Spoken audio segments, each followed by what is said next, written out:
वंदे बोधमयं नित्यं गुरु शंकर रूपिणा इमा सता ही वक्रोपी चंद्र सर्वत्र वंदते। परम सम्मानित मेरे स्टाफ के सभी शिक्षक साथी, कर्मचारी साथी एवं प्यारे छात्र छात्राओं, विद्यालय में आपके जीवन की बेहतरी के लिए, आपके जीवन के उत्थान के लिए कई प्रकार के कार्यक्रम संचालित हो रहे हैं। इनमें से एक कार्यक्रम जो कि प्रत्येक शनिवार को 1 जिसका है बाल सखा कार्यक्रम का होता है। बाल सखा कार्यक्रम, इस कार्यक्रम में आपकी हर प्रकार की गतिविधि सम्मिलित है। उन सब बातों पे ध्यान दिया जाना है, उन सब बातों को किया जाना है जिससे आप जीवन में अच्छी सी उन्नति कर सकें। देखिए बच्चों, एक सफल जीवन के लिए विद्यालय वो पाठशाला है जो कि आपको सफल जीवन की राह बताती है और आपके जो लक्ष्य तय हैं उनको हासिल करने में आपकी मदद करती है। मैं आपसे कह रहा था कि विद्यालय में विभिन्न प्रकार के जो कार्यक्रम संचालित हो रहे हैं उनमें सब बच्चे प्रतिभाग करें। मैं उदाहरण के लिए आपसे पहले भी कह रहा था कि कक्षा 6 से कक्षा 10 के बच्चों के लिए inspire innovation in science pursuit for inspire research के लिए बच्चे तैयार करने हैं। आप विज्ञान की ओर बढ़ें, वैज्ञानिक बने, आपकी सोच वैज्ञानिक हो तो भारत सरकार का विज्ञान एवं जो तकनीकी मंत्रालय है वो मंत्रालय और NIF नेशनल इनोवेटिव फाउंडेशन, राष्ट्रीय नव परिवर्तन संस्थान, ये दोनों मिलकर के इस इंस्पायर कार्यक्रम को चलाते हैं। देश के जो इनोवेटिव बच्चे हैं उनके पास जो इनोवेटिव आइडियाज हैं उनको आगे लाना है जो देश की प्रगति में काम है, आम आदमी के लिए, आम आदमी की राह को जो आसान बनाए। तो मैं आपसे कह रहा था कि 6 से 10 के इसमें स्टूडेंट होंगे, 6, 7, 8, 9, 10, 5 बच्चों का सिलेक्शन होगा।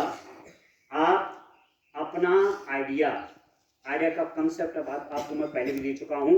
आप अपने आइडिया को सिलेक्ट करिए और उसके बारे में लिखिए। यहाँ समस्या समाधान पेटिका है हमारी, इसमें डाल दीजिए। हम उनको निकालेंगे, देखेंगे और फिर आपके बातों पे चर्चा करेंगे। संख्या ज़्यादा होने पे सभी स्कूल की जो हमारी पूरी टीम है, साइंस का डिपार्टमेंट है चाहे ह्यूमैनिटीज़ का डिपार्टमेंट है, सब मिलकर के अच्छा से अच्छा प्रोजेक्ट का चयन करके, अच्छा से अच्छा थॉट का चयन करके उस बच्चे का प्रोजेक्ट ऑनलाइन करेंगे। मैं आपसे इस बात को और हम लोग समय समय पर आपको ये बताते जा रहे हैं कि बहुत बड़ी अपॉर्चुनिटी आपके पास आने वाली है। बच्चों को लगता है कि पढ़ाई के साथ साथ जब हम अच्छा करें तो हमें उसका पुरस्कार भी मिलना चाहिए। तो 6 से 12 तक के लिए राज्य सरकार की एक बहुत महत्वाकांक्षी योजना आने वाली है। 6 में परीक्षा, 7 में परीक्षा, 8, 9, 10, 11, 12 एक परीक्षा आपकी बहुत जल्द आयोजित होगी। उसके आधार पर आपको छात्रवृत्ति मिलेगी। 6 वाले के लिए 600, 7 वाले के लिए 700, 8 वाले के लिए 800, 9 वाले के लिए 900 एक महीने में, ऐसी 10, 11, 12। तो जो परीक्षा होगी, परीक्षा तो स्टेट लेवल पर होगी, राज्य स्तर की परीक्षा होगी, परंतु मेरिट उसकी ब्लॉक लेवल पर बनेगी। ब्लॉक में 10% बच्चे प्रत्येक क्लास से ले जाएंगे और 10% बहुत बड़ी संख्या होती है। तो हम चाहते हैं कि हमारे विद्यालय के अधिक से अधिक बच्चे उस परीक्षा को उत्तीर्ण करें। अब केवल सोचना एक बात है कि मैं ऐसा कर दूं, विचार आना जरूरी है, लक्ष्य बनाने जरूरी है कि मुझे वो परीक्षा पास करनी है, पर पास कैसे होगी फिर उसके लिए काम करना है। जो लक्ष्य तय हो गए उसके लिए काम करना है। तो उस परीक्षा का जो मुझे मोटा मोटा लग रहा है, अभी भले ही पूरा उसका ब्लूप्रिंट सामने नहीं आया है, परंतु एक तो बेटा उसमें रीजनिंग का पेपर होगा, तर्क शक्ति परीक्षण। आप तर्क शक्ति परीक्षण की बुक लेकर के आप उसको विद्यालय ले आए। जब आपका समय आपको खाली मिलता है तो अपने साथियों के साथ चर्चा करो उन प्रश्नों पर, इस प्रश्न को कैसे हल करना है। एक प्रकार का अच्छा वातावरण जब आप बनाएंगे तो परीक्षा आपके लिए आसान हो जाएगी। अब 6 वाले का क्या पेपर हो सकता है, 5 तक जो उसने पढ़ा वो होगा, और अप्रैल मई में जो 6 में पढ़ा है उससे संबंधित प्रश्न आएगा। 7th वाले का पेपर क्या हो सकता है, सब्जेक्ट का 6 तक के उसका पढ़ा लिखा ज्ञान, साथ में जो 2 महीने में पढ़ाई हो रही है इसका भी कुछ नॉलेज। ठीक हो गया। फिर आप जब आगे बड़ी बड़ी क्लास में जाते हैं, क्लास 10th और 12th के लिए क्या है कि जो बच्चे बोर्ड की परीक्षा में 90% मार्क्स ले आएंगे, 90% क्रॉस करेंगे, उनको राज्य सरकार अच्छी स्कॉलरशिप देगी, और इंटर के बाद जहां भी आप पढ़ाई करेंगे वो स्कॉलरशिप का पैसा आपको मिलता रहेगा। तो वो एक प्रकार का एटीएम समझिए आप अपनी मेहनत के बल पे यदि आप परीक्षा पास कर लेते हैं तो बच्चों समझ लीजिए कि आपकी भी अर्निंग हो रही है, और पढ़ाई के लिए, आगे पढ़ाई जारी रखने के लिए पैसे की बहुत अधिक आवश्यकता होती है। कहीं कोचिंग करना चाहोगे, कुछ अच्छे कोर्सेज में एडमिशन लेना चाहोगे, पैसे की आवश्यकता पड़ती है, तो बहुत बड़ा मौका आपके पास है। हमेशा एक बात याद रखना कि अच्छा बच्चा कौन है? वैसे तो सब बच्चे अच्छे हैं, सब अच्छे हैं, पर अच्छा मतलब पढ़ाई की तरफ जो लगातार अग्रसर है, लगातार प्रयासरत है, वो अच्छा बच्चे की श्रेणी में आ गया, क्योंकि वो अपना जीवन अच्छा बनाने वाला है। क्लास 12th में कह रहा था साइंस में अधिक से अधिक बच्चे आए, साइंस स्ट्रीम में बच्चे कम हैं। आगे जो 10th वाले हैं, जो 11 में आ गए, जो 11 में भी आगे आएंगे, उनसे भी हम अपील करेंगे कि अधिक से अधिक बच्चे साइंस में आए, और जो 10th में है, 9th में है, मन बनाए आगे कि मैं कक्षा 11 में मैं साइंस से पढ़ूं, ज़्यादा अपॉर्चुनिटी मिलेंगी आपको। ठीक है। 12 के जो बच्चे हैं, जो साइंस के बच्चे हैं, नीट और जेईई, देखिए कई कार्यक्रम हैं गवर्नमेंट के। सुपर 100 एक कार्यक्रम है, उसमें ब्लॉक से एक बच्चे का चयन होना है। हमारे यहाँ से एक बालिका का नाम हमने भेजा है। अब ब्लॉक में जितने टॉपर होंगे कक्षा 10 के, एक मेरिट बनेगी, एक ब्लॉक से एक बच्चा, लड़का है चाहे लड़की है। इस प्रकार आप जानते हैं उत्तराखंड में कितने ब्लॉक हैं, और कितने ब्लॉक हैं, 95 है ना, तो कुल मिला के 100 बच्चों का चयन होना है। सुपर 100 उसका नाम है, और उन बच्चों को कोचिंग कराई जाएगी free of the cost. Coaching के लिए बहुत पैसा देना पड़ता है, पर इनकी फ्री में कोचिंग होगी।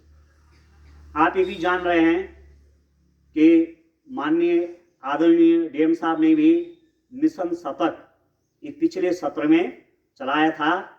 हमारे विद्यालय के भी 4 बच्चे उसमें सेलेक्ट हुए हैं। अब आगे उनको भी कोचिंग कराई जाएगी। लाइफ में आपके पास बहुत कुछ हासिल करने के लिए है। आप विभिन्न क्षेत्रों में जा सकते हैं, NEET, JEE, IAS, PCS, banking sector, समूह गौ, तमाम प्रकार के पद होते हैं बच्चों आगे आपके लिए, परंतु उसके लिए कठिन प्रतियोगी परीक्षा है। कठिन प्रतियोगी परीक्षा है। यहाँ पर आप अपने नए नए मैडमें जो आई हैं, इनसे आप संपर्क स्थापित करिए। ये लोग टेस्ट पास करके आए, रिटर्न टेस्ट पास किया है, पता नहीं कितने रहे होंगे फॉर्म जिन्होंने भरा होगा, पर उन सबको पीछे करके इन्होंने अपना स्थान बनाया है। तो आप भी कर सकते हैं। ये सबसे बड़ी प्रेरणा आपको विद्यालय में ही मिल जाती है कि आपके टीचर्स ने जो कुछ हासिल किया, आप भी उस राह पर चल सकते हैं। तो सबसे पहले आपको क्या करना है, क्योंकि जो कार्यक्रम है बाल सखा का जो कार्यक्रम है करियर काउंसलिंग एंड मोटिवेशन, इसमें ये चीज बहुत जरूरी है। कैरियर काउंसलिंग के लिए हमने पिछले शिक्षा सत्र में भी लगातार कार्यक्रम चलाया और हमने आपसे कहा था कि यहाँ एक समस्या समाधान पेटिका है। जो भी आपकी प्रॉब्लम है उसको आप लिखित रूप में यहाँ डालिए। नीचे अपना नाम लिख लीजिए, क्लास, रोल नंबर लिख लीजिए। आपका नाम उसमें गुप्त रखा जाएगा। अपनी प्रॉब्लम आप डालिए, जो कुछ आप लाइफ में बनना चाहते हैं इसमें लिखकर आप डालिए। तो हम उस पर विचार करेंगे और आपको उचित मार्गदर्शन भी देंगे। किसी बच्चे की कोई प्रॉब्लम हो सकती है, पढ़ना चाहता है, मन नहीं लग रहा है, ठीक है, बहुत कुछ सपने हैं उसके, पर कुछ उसको क्लियर हो नहीं रहा है, तो उसको क्या करना है, वो भी अपनी समस्या लिख कर यहाँ डाले। या सबसे बढ़िया तो यह है, यहाँ लिख के डालो आपका नाम डिस्क्लोज नहीं होगा, किसी से नहीं बताया जाएगा, परंतु सब बच्चों के वो काम आ जाता है। एक बच्चा यहाँ से इंटरमीडिएट करके अब सेंट्रल यूनिवर्सिटी श्रीनगर में पढ़ाई कर रहा है, बालिका है। उसका मुझे कॉल आया है कि सर पता नहीं क्यों मैं दुखी सी हो रही हूँ और मुझे कुछ मालूम नहीं चल रहा है कि मैं क्या करूं, एक परेशानी सी। तो सीधा मेरे मुंह से निकला कि बेटा मुझे ये लग रहा है कि लक्ष्य आपका स्पष्ट नहीं है, क्या करना है आगे। जब ऐसा आदमी के पास, बच्चों के पास निश्चित नहीं रहता कि मेरा लक्ष्य क्या है, तो तमाम उसके अंदर एंजाइटी आती है, जिसे कहते हैं ना भटकाव पैदा हो जाता है, मालूम ही नहीं है कि करना क्या है। तो आपको अपना लक्ष्य स्पष्ट करना है। 12 तक करते करते 12 में पहुंचते पहुंचते आपको क्लियर हो जाना चाहिए कि मुझे आगे ये करना है। और जब आप लक्ष्य स्पष्ट हो जाएगा, आपको मालूम है कि मुझे वहां जाना है, तो रास्ता भी मिल जाता है बच्चों, फिर वहां जाने का रास्ता मिल जाएगा। बहुत से लोग हैं जो आपकी मदद करेंगे, आपके टीचर्स हैं, समाज में बहुत अच्छे अच्छे लोग हैं जो आपको मार्गदर्शन करेंगे, आपकी सहायता भी करेंगे। तो मैंने उस बच्चे को कहा बेटा पहले क्लियर कर लो आपका लक्ष्य क्या है। लक्ष्य स्पष्ट हो गया तो भटकाव का कोई मतलब ही नहीं है, परेशानी का कोई मतलब ही नहीं है। तब उस लक्ष्य को प्राप्त करने के लिए व्यक्ति आगे बढ़ता है। तो ये चीज आपको ये करनी है। माना आप फोर्स में जाना चाहते हैं, कुछ बच्चे हमारे ऐसे जो फोर्स में जाना चाहते हैं, ठीक है, आर्मी में ज्वाइन करना चाहते हैं, पुलिस में जाना चाहते हैं, क्या होना चाहिए भाई, क्या आवश्यक है? फिजिकल। सबसे पहले आप अपना फिजिकल ठीक रखें। फिजिकल ठीक रखने के लिए नशा से दूरी होनी चाहिए। नशे के जो शिकार हो गए उनका सबसे पहला असर किस पे पड़ता है? उनके शरीर पे पड़ता है बेटा। और शरीर जब कमजोर हो जाता है तो लक्ष्य प्राप्ति नहीं हो पाएगी। लगातार 8 घंटे खड़े रहना है, ड्यूटी, फोर्स की ड्यूटी। शरीर मजबूत होना चाहिए और मजबूत शरीर के लिए आपको एक्सरसाइज, और एक चीज और कहना चाहूंगा, योग का सहारा लीजिए। 12 के कुछ बच्चों को प्रश्न में योग कराया, आज भी मौका मिलेगा तो कराऊंगा। यहां पर हम ओपन सत्र भी एक दिन बच्चों के लिए रखेंगे। योग आप प्रतिदिन करिए। योग से शरीर और मन अच्छा हो जाता है। कुछ क्रियाएं हैं योग की भस्त्रिका प्राणायाम, कपालभाति प्राणायाम, वायु प्राणायाम, अनुलोम विलोम प्राणायाम, भ्रामरी प्राणायाम, उद्गीत प्राणायाम। ये तो सांसों की क्रिया है। जब ठीक से ऑक्सीजन लेवल बॉडी के अंदर अच्छा रहेगा तो एनर्जी का लेवल हमेशा मेंटेन रहेगा। थका थका आदमी, रात में भी नींद खूब आ गई, सुबह थकान महसूस हो रही, कारण ऑक्सीजन लेवल बॉडी का कम है। यदि योग की क्रियाएं आप करते हैं वो ऑक्सीजन लेवल आपका मेंटेन रहेगा। एक उत्साह जीवन में बना रहेगा। जीवन में उत्साह नहीं है तो कैसे कुछ प्राप्त किया जा सकता है।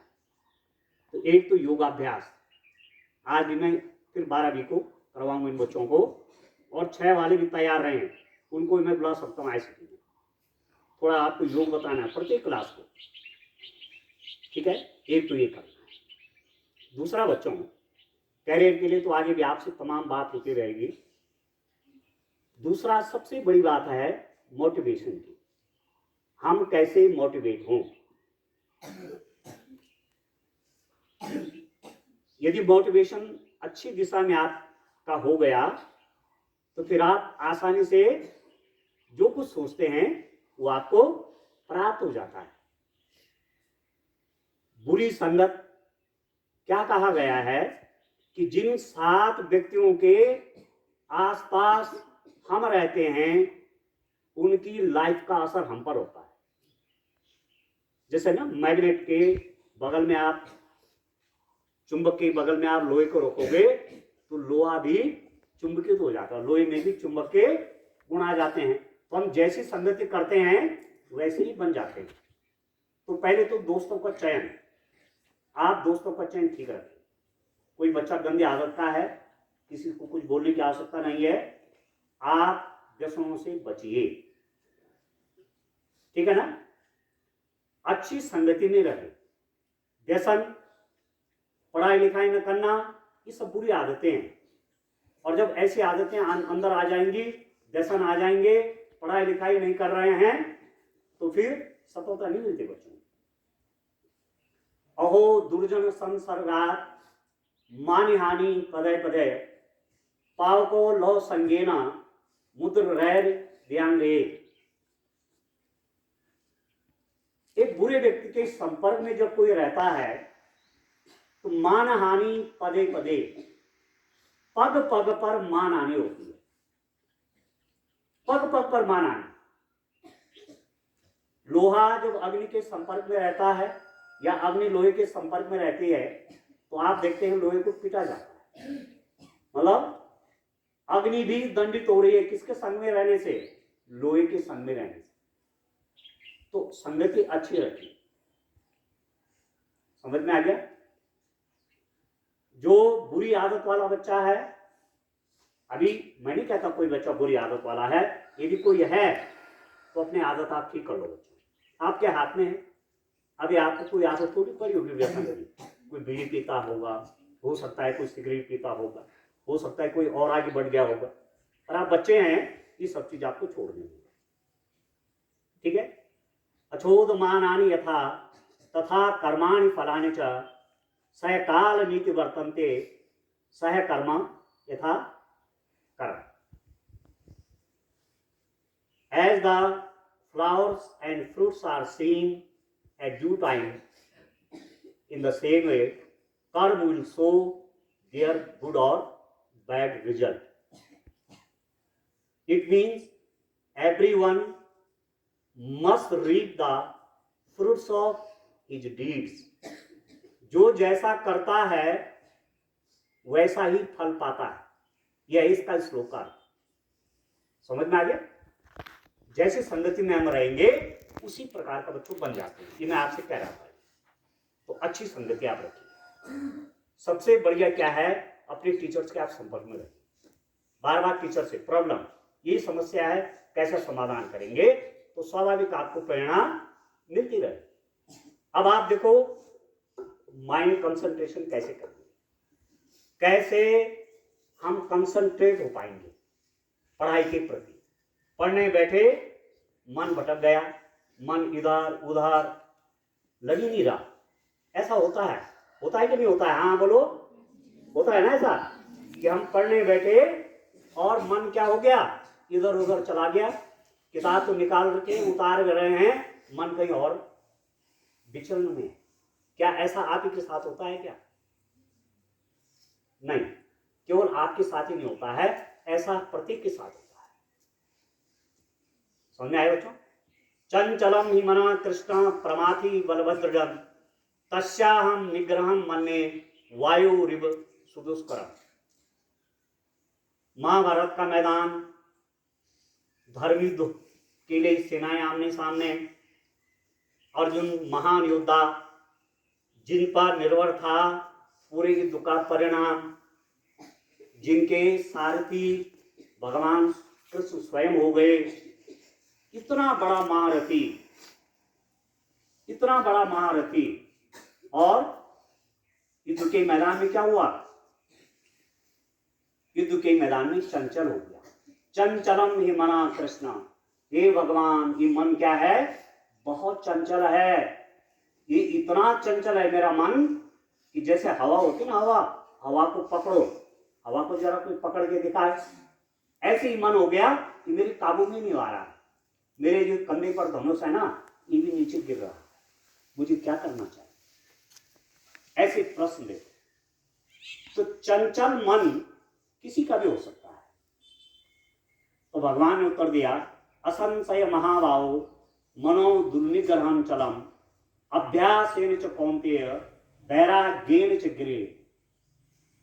बिल्कुल सही, असंशय, मुझे कोई संशय इस बात में नहीं है, आपकी बात में मुझे कोई संशय नहीं है कि मन बहुत चंचल होता है, परंतु मन को हम नियंत्रित कर सकते हैं। कैसे? अभ्यास और वैराग्य से। अभ्यास के द्वारा मन को नियंत्रित करिए। जब आप पढ़ने बैठते हैं, आप प्रयास करिए कि मेरा मन कहाँ रहे? अपनी बुक्स में रहे। दूसरा क्या बोला? वैराग्य ना। वैराग्य का मतलब क्या हुआ? वैराग्य का मतलब ये हुआ कि जब आप अध्ययन के लिए बैठे, पढ़ाई के लिए बैठे, तो आप सारे सूत्रों को, सारे तार को काट लीजिए। तार का मतलब जहां जहां आपको ध्यान आता है, उन सब से आप अपनी दृष्टि को, अपनी सोच को वहां से हटाइए। सबसे पहले तो मोबाइल को आप दूर रखो। ये मोबाइल जो है, भैया आप उसमें पढ़ाई कर रहे हैं, पढ़ने की चीज है तो ठीक है।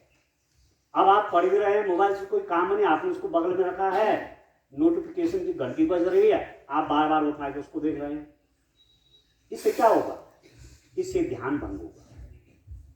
ठीक है, सब जगह से तार काटिए। जब आप पढ़ रहे हैं तब कोई ध्यान नहीं, केवल एक ध्यान। किस चीज का? पुस्तकों का ध्यान, केवल पढ़ाई का ध्यान।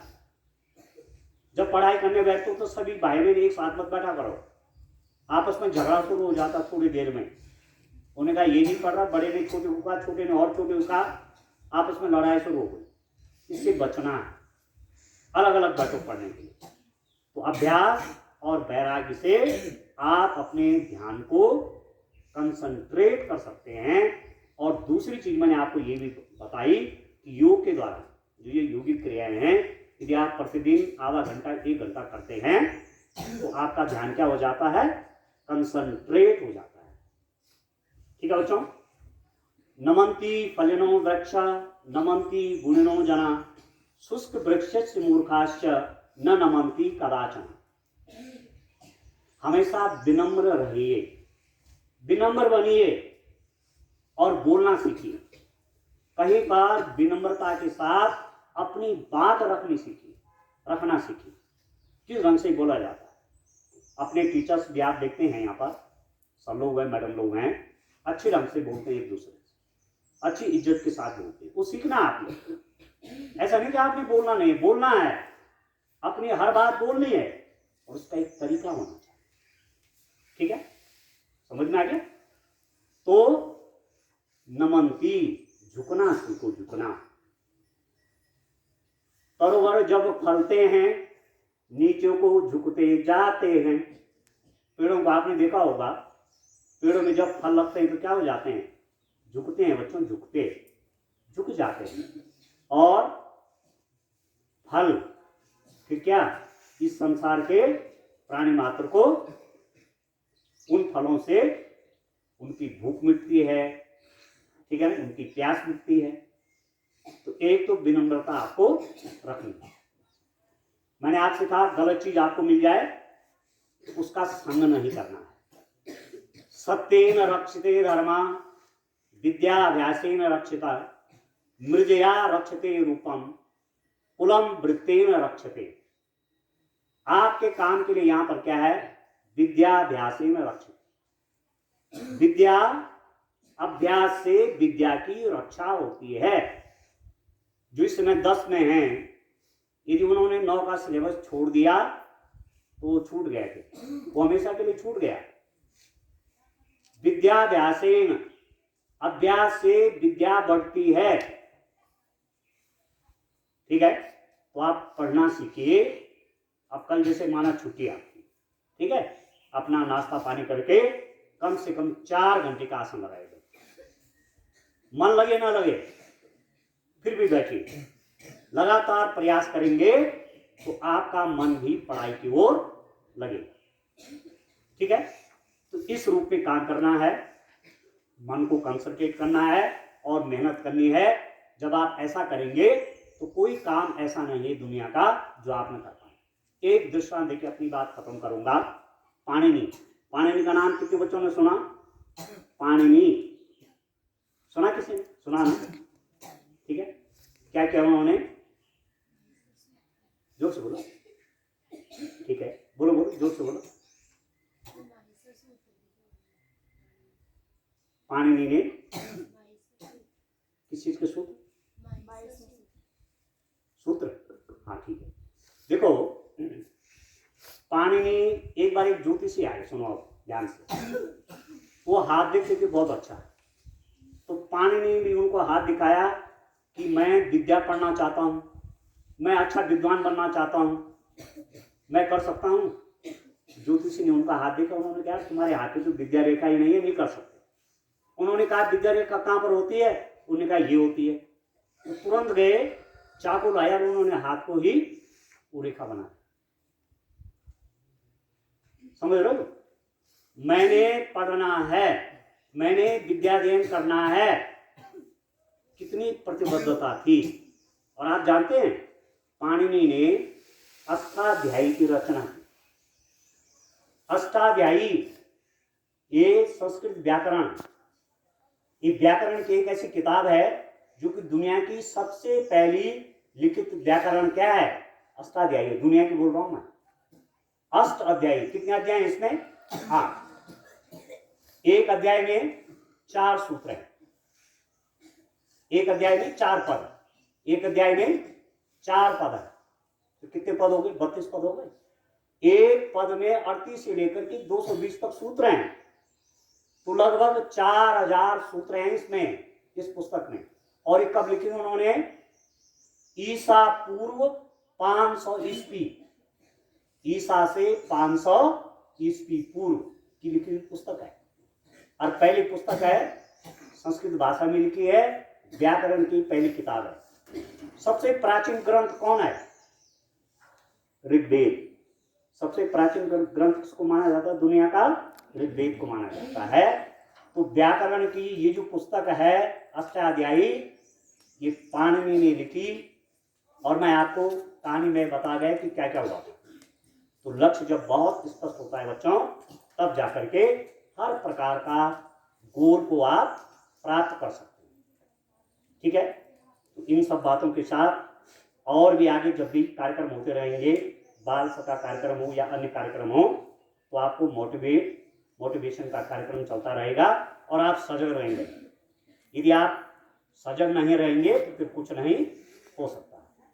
ओम पूर्णमद पूर्णदम पूर्णात् पूर्णमुदच्यते पूर्णस्य पूर्णमादाय पूर्णमेवावशिष्यते। ओम। धन्यवाद।